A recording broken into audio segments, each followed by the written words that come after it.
Hi, this is Pantaluca. Welcome to DP2 Insights. In this video we're going to be looking at Auto Enhance and how it works and the ways in which you can enable it in DP2.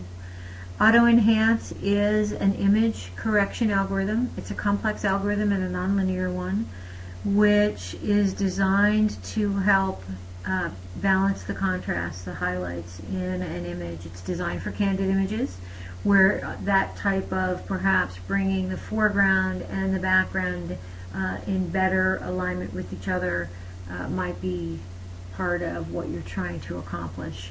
It's designed to be implemented on well-exposed images, so we recommend that any color correction, either manual, auto balance, whatever system you're using, takes place first, and that auto enhancement is applied after that. I'm looking here in the Adjust Images window. This is really the interactive way to apply auto enhancement, and the first thing that I'll point out is on the Auto Balance tab. If you're going to be using auto balance, then your preference should be auto enhancement, and in this case I have it set up to always run auto balance first, so that if you are trying to auto enhance, DP2 will let you know that the image may need to be balanced. So that when we return to the Auto Enhancement tab, by default these are grayed out because DP2 is set up to adjust or to auto balance. So I'm going to go ahead and select AE. You're going to notice a couple of things. The AE sliders are now enabled. If you should need to make additional corrections to what the algorithm has already done, you would do so now or in a review mode when the auto enhancement algorithm had already been applied. It's also kind of important to note that auto enhancement is one of those few places in DP2 where we're making a permanent change to the image should you set it up that way. In the interactive mode, DP2, these are still database changes. So as in other types of image correction in DP2, it will not be applied until the time of render.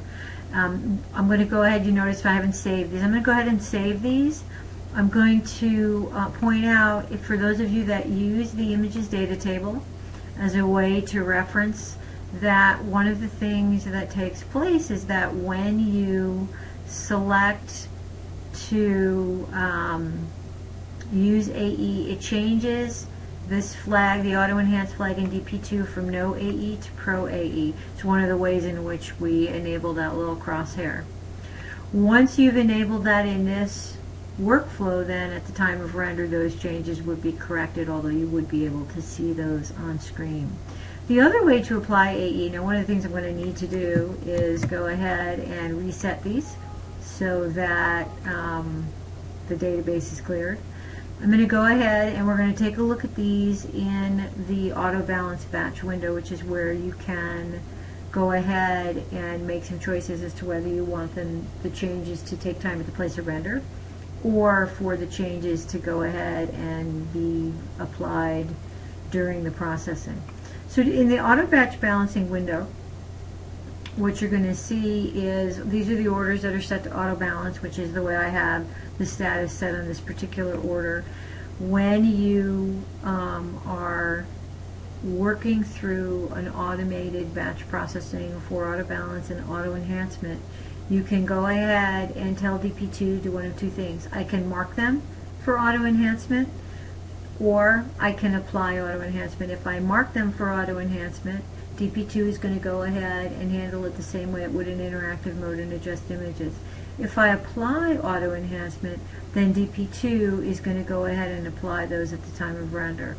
So if I run auto balance, I'll go ahead and mark these for auto balance, and then I'm going to go ahead and mark them for auto enhancement and run auto balance batch.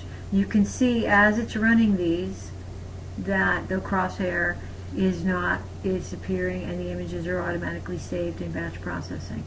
This is not going to take up the same amount of time that it would if I had applied it instead of marked it and run auto balance in the background, although that seemed very quick because of course the algorithm had already been run.